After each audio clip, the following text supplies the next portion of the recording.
আসসালামু আলাইকুম। সকলকে স্বাগতম আমার আইসিটি কোর্সের প্রথম ক্লাসে আমরা তথ্য ও যোগাযোগ প্রযুক্তির যে প্রথম অধ্যায় আছে সেটা নিয়ে আলোচনা করব।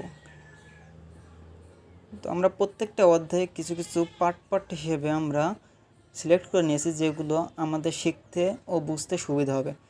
তো আমরা আজকে প্রথম ক্লাসে যেটা আলোচনা করব সেটা হচ্ছে তথ্য প্রযুক্তির ধারণা।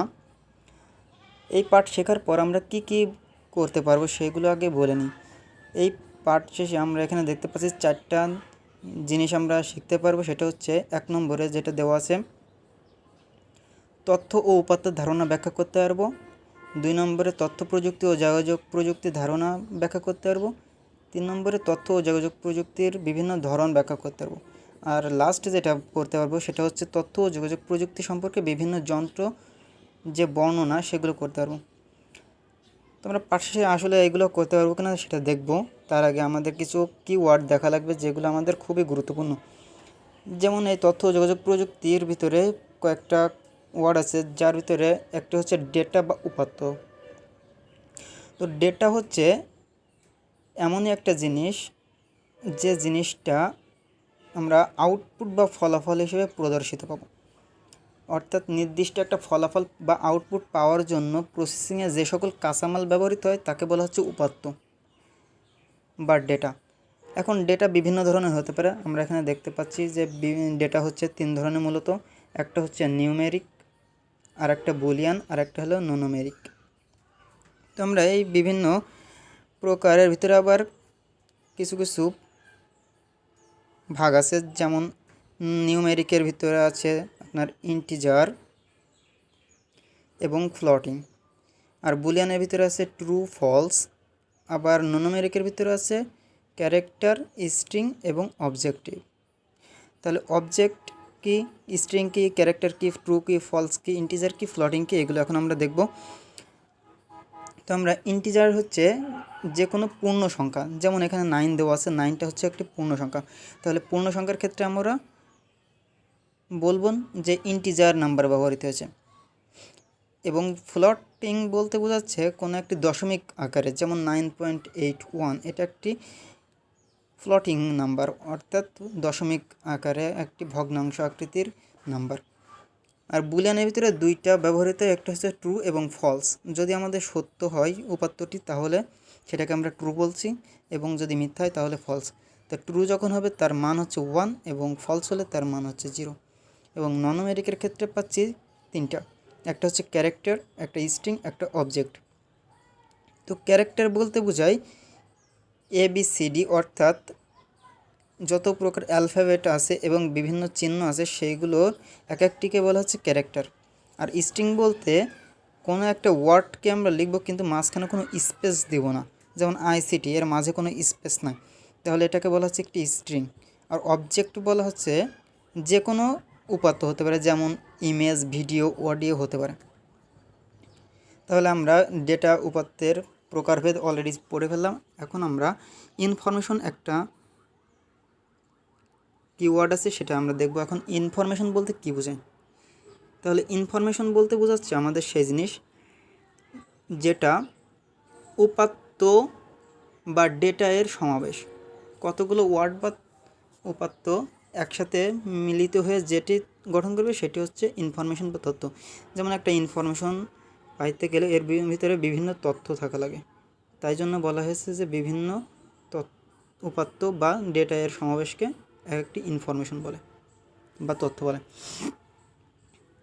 এখন তথ্য উপাত্তের একটু উদাহরণ দেখতে পারি আমরা এখানে, যে বলা হয়েছে কোনো একটি ছাত্র আছে এবং তার একটা রেজাল্ট বের হয়েছে, তার বিভিন্ন সাবজেক্ট ওয়াইজ নাম্বার দেওয়া আছে এবং একটা রেজাল্ট শিট বের করা হয়েছে।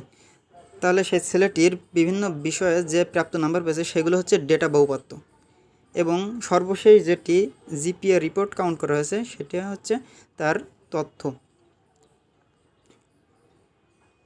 এখন তথ্য ও উপাত্তের মধ্যে যে সম্পর্ক সেটা হচ্ছে ডেটাকে প্রসেস করার পর যেটা পাওয়া যায় সেটা হচ্ছে ইনফরমেশন। এটা হলো সম্পর্ক, যে ডেটাকে প্রসেস করার পরে যে ফলাফল পাওয়া যাবে সেটাকে বলা হচ্ছে ইনফরমেশন।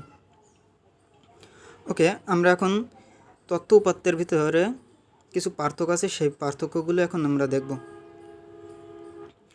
তো আমরা তথ্য উপাত্তের ভিতরে এখানে বিভিন্ন পার্থক্য আছে দেখতে পাচ্ছি যে সুনির্দিষ্ট ফলাফল বা আউটপুটের জন্য প্রসেসিংয়ে ব্যবহৃত কাঁচামালকে উপাত্ত বলা হয়। আবার তথ্য বলা হচ্ছে বিভিন্ন ডেটা বা উপাত্তের সমাবেশ।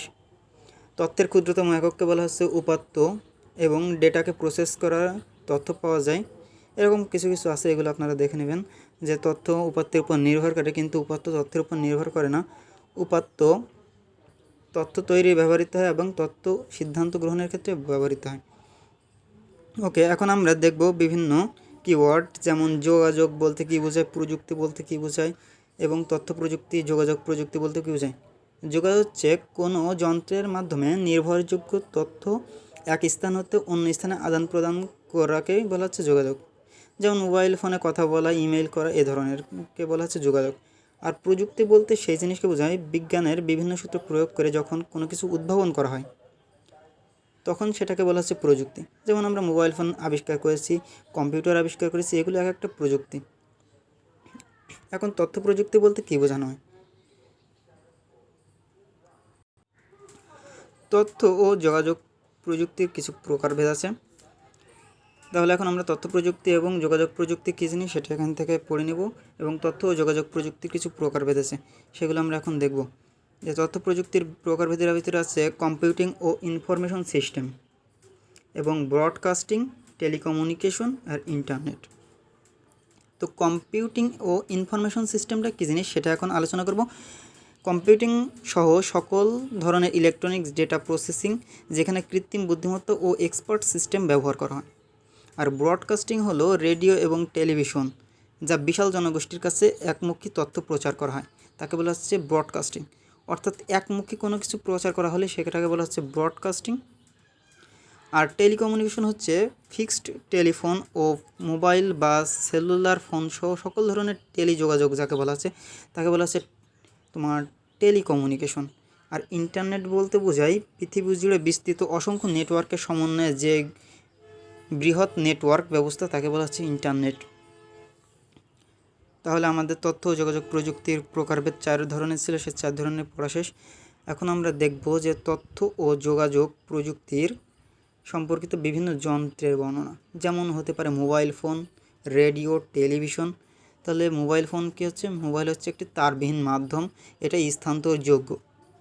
আবার রেডিও বলতেছে কি, রেডিও হচ্ছে তথ্য ও যোগাযোগ প্রযুক্তি একটি শক্তিশালী মাধ্যম যা একমুখী তথ্য প্রচার করে, শুধুমাত্র শোনা যাবে কিন্তু আমরা আবার ফিডব্যাক দিতে পারবো না।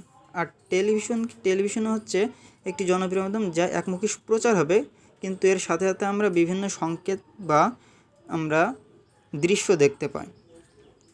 কিন্তু রেডিওতে শুধুমাত্রই আমরা অডিও শুনতে পাই কিন্তু ভিডিও দেখা যায় না, কিন্তু টেলিভিশনের মাধ্যমে আমরা অডিও এবং ভিডিও দুইটাই করতে পারি।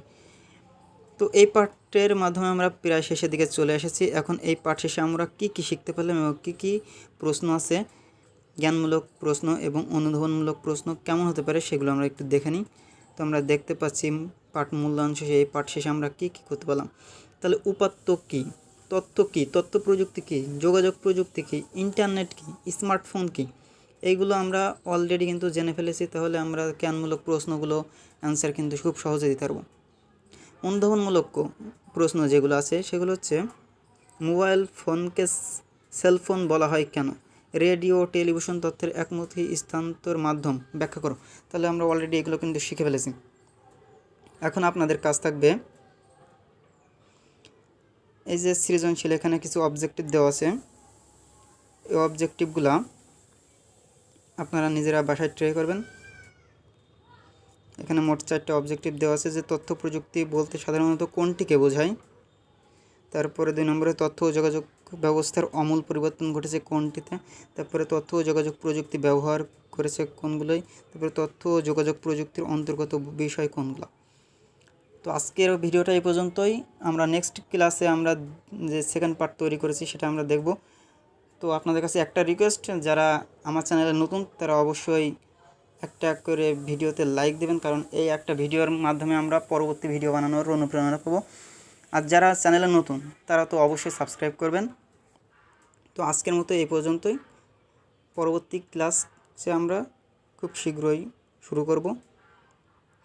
আল্লাহ হাফেজ।